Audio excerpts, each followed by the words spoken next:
Lillah nahmaduhu wa nasta'inuhu wa nastaghfiruhu wa na'udzu billahi min shururi anfusina wa sayyiati a'malina. May yahdihillahu fala mudhillalah wa may yudlilhu fala hadiyalah. Wa asyhadu an la ilaha illallah wahdahu la syarikalah wa asyhadu anna Muhammadan abduhu wa rasuluhu la nabiyya ba'dah. Qala Rabbul Izzati fi kitabihil karim, ya ayyuhalladzina amanu taqullaha haqqa tuqatih wa la tamutunna illa wa antum muslimun.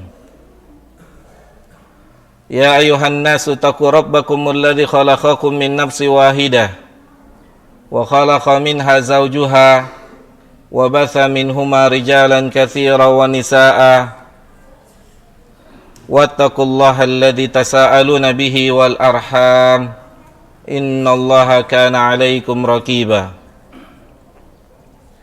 Ya ayyuhalladzina amanu taqullaha wa qulu qawlan sadida yuslih lakum a'malakum wa yaghfir lakum dhunubakum wa may yuti'illaha wa rasulahu faqad faza fawzan 'azima. Thumma amma ba'd, fa inna asdaqal hadithi kitabullah wa khairul huda huda Muhammadin sallallahu alaihi wasallam wa syarrul umuri muhdatsatuha fa inna kulla muhdatsatin bid'ah wa kulla bid'atin dolalah wa kulla dolalatin finnar. Jamaah sidang salat Jumat rahimani wa rahimakumullah. Sebaik apapun prestasi yang telah kita peroleh dalam ibadah kepada Allah Subhanahu wa taala, dari mulai salat 5 waktu, salat sunnah, puasa wajib, puasa sunnah, pergi ke Baitullah menunaikan ibadah haji ataupun umrah, membaca ataupun menghafalkan Al-Quran, menyantuni anak yatim, membangun masjid, membangun pondok, maka itu semua bukan menjadi alasan untuk kita tidak beristighfar pada Allah Subhanahu wa taala. Itu semua bukan menjadi penghalang untuk kita memohon ampun pada Allah Subhanahu wa taala. Jamaah yang dimuliakan oleh Allah Tabaraka wa taala, bukankah kita punya seorang nabi yang telah sampai pada dirinya derajat kenabian, yang telah sampai pada dirinya derajat kemaksuman, manusia yang dilindungi dari perbuatan dosa dan maksiat, manusia yang telah mencapai titik kesempurnaan peribadatan pada Allah Tabaraka wa taala, manusia yang tidak diragukan tempat kembalinya kelak besok di hari kiamat, yaitu di surganya Allah Subhanahu wa taala. Maka dengan apa yang telah beliau peroleh itu, tidak menjadikannya lupa, tidak menjadikannya lalai untuk beristighfar, untuk bertobat, untuk memohon ampun kepada Allah Tabaraka wa taala.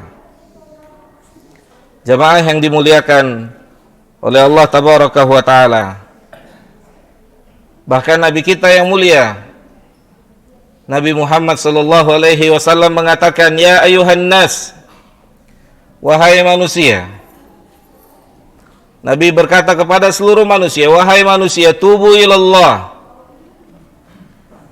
bertobatlah kalian semua kepada Allah, minta ampunlah kalian semua kepada Allah Tabaraka wa taala.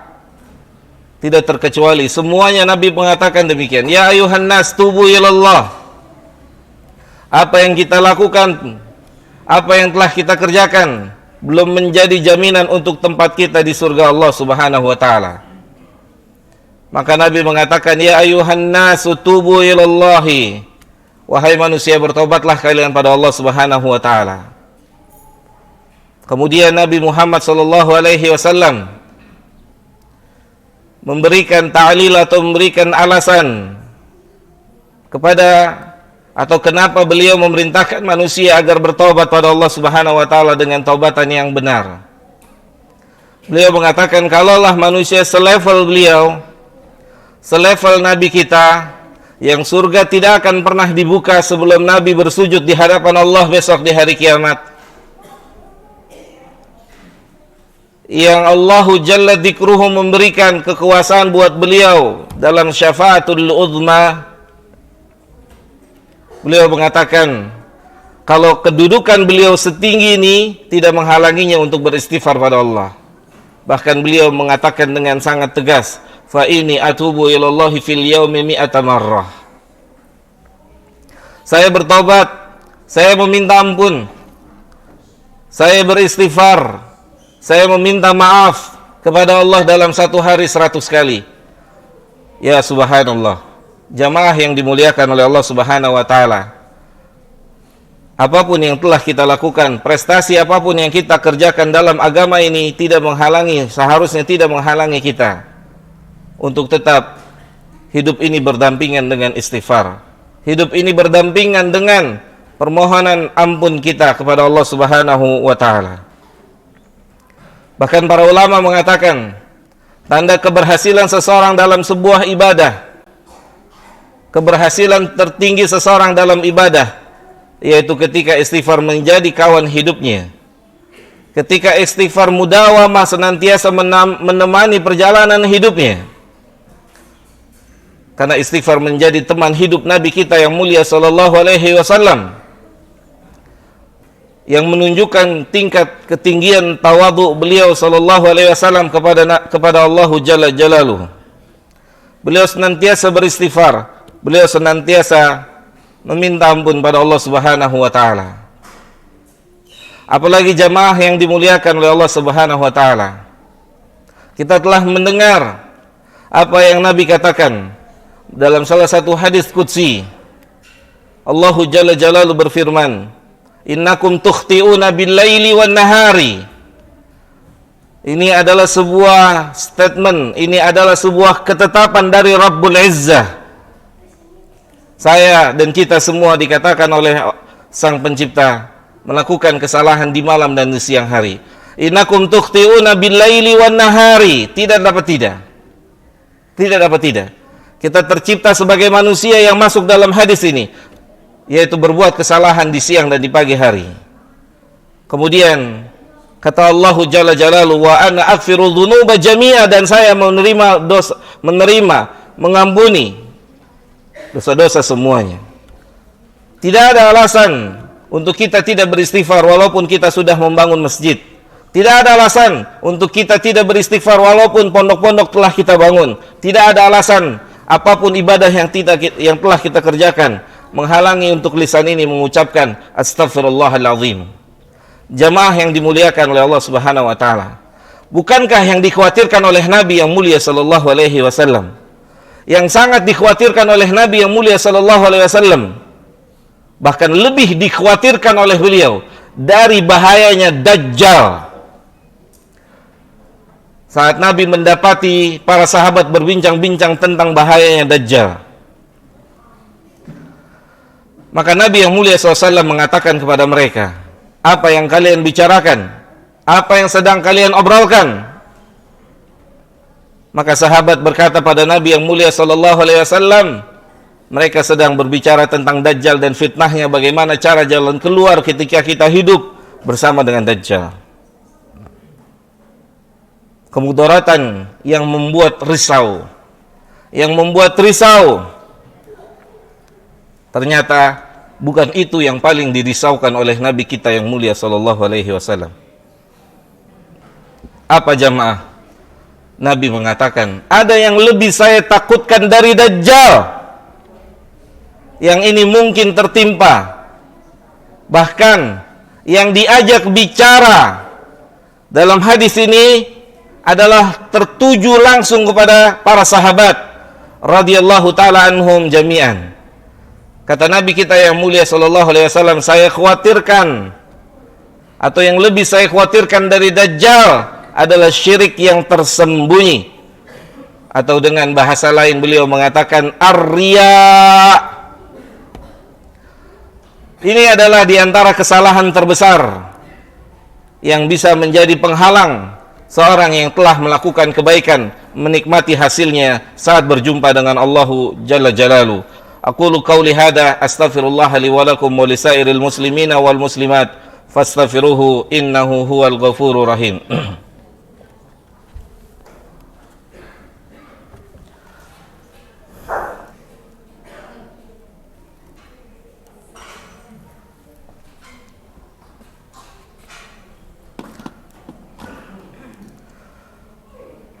Alhamdulillah, wassalatu wassalamu atamani akmalani alal mab'uthi rahmatan lil alamin, wa ala alihi wa ashabihi wa man sara ala nahjihi ila yaumiddin, amma ba'd. Siapa yang diperintahkan oleh Allah Subhanahu wa taala untuk bertobat dengan taubatan nasuha? Allah tidak memerintahkan pelaku zina.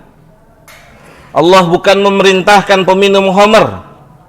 Allah bukan memerintahkan pelaku judi. Kita sama-sama tahu Allah memerintahkan orang-orang yang beriman.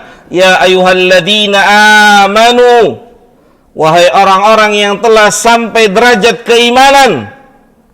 Nggak ada level berada derajat aman. Kata Allahu Jalla Jalaluhu, wahai orang-orang yang beriman, satu level, satu tingkat di atas kedudukan orang-orang muslim. Allah mengatakan tubu ilallahi taubatan nasuha. Allah memerintahkan, kata para ulama, justru kepada orang-orang yang beriman, yang tidak tertutup kemungkinan ada mis-mis yang dilakukan oleh orang-orang beriman, yang mis-mis tersebut bisa menjadi penghalang untuk dirinya menikmati letihnya, capeknya, kerja kerasnya di bumi ini. Bukankah Allah berfirman dalam salah satu ayat Al-Quran yang menjelaskan adanya orang yang tidak mendapatkan sesuatu dari hasil letih capeknya? Amilatun nasibah. Berapa banyak orang yang letih, berapa banyak orang yang capek, tetapi mereka tidak mendapatkan apa yang mereka telah letih-letih di dalamnya. Oleh karena itu jamaah yang dimuliakan oleh Allah Subhanahu wa taala, tidak ada alasan untuk tidak kita memohon ampun, beristighfar pada Allahu Jalla Jalaluhu di setiap hidup kita, di setiap hari-hari kita. Apalagi jamaah yang dimuliakan oleh Allah Subhanahu wa taala, kita telah tervonis dalam salah satu hadis Nabi kita Muhammad sallallahu alaihi wasallam, kullu bani Adam khata', setiap anak Adam khata'. Setiap anak Adam mengulang-ulang kesalahannya. Setiap anak Adam mengulang-ulang riyaknya, mengulang-ulang sum'ahnya. Itu yang mungkin terjangkit oleh orang-orang yang sedang berjalan menuju Allahu Jalla Jalaluhu. Bahkan Allahu Jalla Jalaluhu berfirman di dalam Al-Quran, jika ada seorang telah merasa pada puncak ketinggian ibadahnya dan merasa tidak memiliki dosa, bahkan keluar dari lisannya, kira-kira apa dosa saya? Kira-kira apa kesalahan saya? Saya telah membaca Al-Quran, saya telah menghafal Al-Quran, saya telah bangun masjid, saya telah bangun pondok. Apa kesalahan saya? Maka perasaan tidak berdosanya adalah sebagai perbuatan dosa. Allahu Jalla Jalaluhu mengatakan di dalam Al-Quran, wa man lam yatub, siapa saja di antara manusia dan terutama orang-orang yang beriman, kata Allah, wa man lam yatub, siapa yang tidak bertobat, padahal mereka diperintahkan untuk bertobat pada Allah Jalla Jalaluhu. Allah mengatakan faulaika humuz zalimun, merekalah orang zalim yang sesungguhnya. Merekalah pelaku kezaliman yang sesungguhnya. Padahal Allah memerintahkan kepada manusia semuanya tanpa terkecuali untuk bertobat pada Dia, bertobat pada Sang Penguasa dengan taubatan nasuha. Itu yang diminta oleh Rabb kita Azza wa Jalla. Semoga Allah Ta'ala memberikan kita semua taufik dan hidayahnya untuk senantiasa beristighfar dan bertobat pada Allah dalam kehidupan kita sampai berjumpa dengan Sang Pencipta kita. Allahumma salli ala Muhammad wa ala ali Muhammad kama sallaita ala Ibrahim wa ala ali Ibrahim innaka Hamidum Majid. Wa barik ala Muhammad wa ala ali Muhammad kama barakta ala Ibrahim wa ala ali Ibrahim innaka Hamidum Majid. Allahumma ighfir lil muslimina wal muslimat wal mu'minina wal mu'minat al ahya'i minhum wal amwat. Rabbana zalamna anfusana wa illam taghfir lana wa tarhamna lanakunanna minal khasirin. Allahumma a'inna ala dzikrika wa syukrika wa husni ibadatik. Rabbana atina fid dunya hasanah wa fil akhirati hasanah wa qina adzabannar. Wa sallallahu ala nabiyyina Muhammadin wa ala alihi wa sahbihi ajmain. Wa akhiru da'wana anil hamdulillahi rabbil alamin. Aqimus shalah.